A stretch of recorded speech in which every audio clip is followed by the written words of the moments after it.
देखो भाई, पढ़ने में आप चाहे कमज़ोर हो या तेज, लाइक मुझे नहीं पता, लेकिन मैं सिर्फ आपको इतना कहूँगा कि परीक्षा वाला कॉपी में ये 3 चीज़ जरूर करना। लाइक ये 3 चीज़ आप अभी से जान लीजिए, आपके काम आएंगे। क्योंकि कॉपी चेक करने वाले एग्जामिनर जो होते हैं वो मात्र 3 चीज़ देखकर नंबर देते जाते हैं। लाइक मैंने पिछले साल जितने भी स्टूडेंट को ये 3 चीज़ बताए थे वो सब के सब स्टूडेंट अच्छे नंबर से पास हो गए हैं, जबकि वो उतना भी पढ़ने में तेज नहीं थे, फिर भी वो अच्छे नंबर से पास हो गए। क्यों? क्योंकि वो ये 3 चीज़ जान गए थे।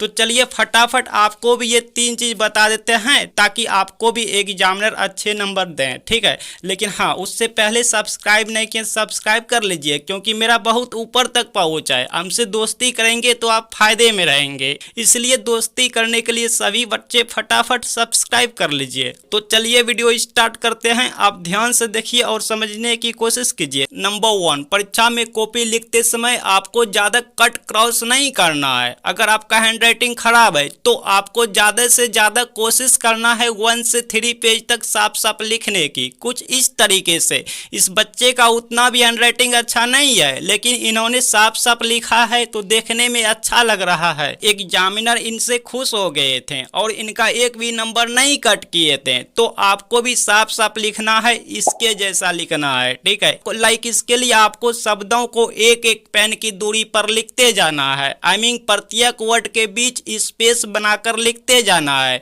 इससे आपका हैंडराइटिंग अच्छे दिखेंगे। और हाँ, परीक्षा में प्रश्न पेपर में जो भी प्रश्न का उत्तर आप अच्छे से जानते रहेंगे तो सबसे पहले कॉपी के पहला पेज और दूसरा पेज में उसी को लिखना है। इससे आप कट क्रॉस करने से बच जाएंगे, क्योंकि आपको उस क्वेश्चन के आंसर ऑलरेडी पता रहेंगे, अच्छे से मालूम रहेंगे।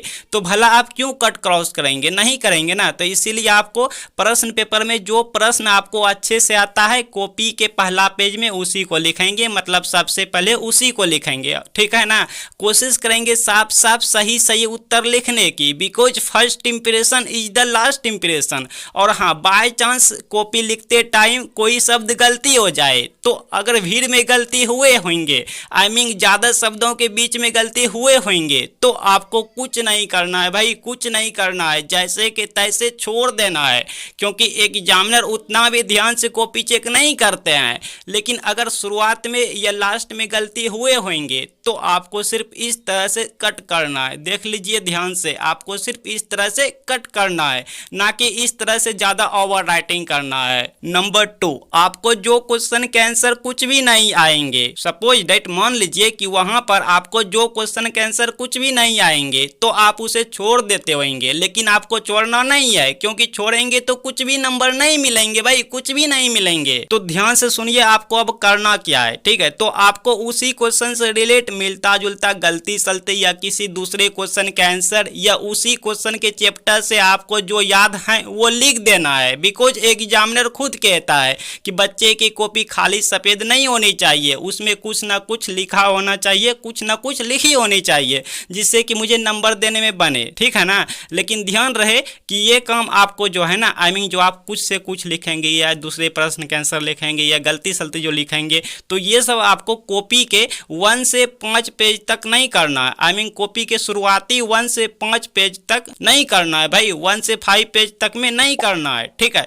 नंबर 3, अगर आप लोग कॉपी में कुछ फालतू शब्द लिख देते हैं, जैसे बहुत से विद्यार्थी क्या करते हैं, अगर क्वेश्चन के आंसर नहीं जानते हैं ना तो वो गाना, शायरी, love story, like love letter, ये सब इमोशनल बातें लिख देते हैं। सर मैं गरीब घर से हूँ, सर मैं पढ़ाई नहीं कर पाया, तबीयत खराब था, सर प्लीज पास कर दीजिएगा, अपनी बेटी समझकर पास कर दीजिएगा, सर ना जाने क्या क्या इमोशनल बातें लिख देते हैं। तो भाई ये सब लिखने से कुछ नहीं होने वाले। कुछ स्टूडेंट तो धमकी दे देते हैं कि सर मैं सुसाइड कर लूँगा अगर आपने मुझे फेल किया तो, सर मेरी मजबूरियाँ थी कि हमने पढ़ाई नहीं कर पाए। तो भाई ये सब लिखने से कुछ नहीं होने वाला, ठीक है। अगर आप चाहते हैं कि आप जो क्वेश्चन का आंसर नहीं जानते हैं और नहीं लिख पाए तो मजबूरी में ये सब आप लिख रहे हैं इमोशनल बातें, तो इसकी जगह पे आप वो सब ट्रिक अप्लाई कर दो ना भाई, जो कि मैंने बताए हैं सभी विषय में पास होने की ट्रिक, ठीक है। अगर आप वो अप्लाई कर दिए तो भाई कभी नहीं आप फेल होंगे, ट्रस्ट में भाई। डिस्क्रिप्शन और कमेंट में लिंक है, सभी विषय में पास होने की ट्रिक आप सीख लीजिए, ठीक है। और कॉपी में पैसे बिल्कुल नहीं होने चाहिए भाई, बिल्कुल नहीं होने चाहिए।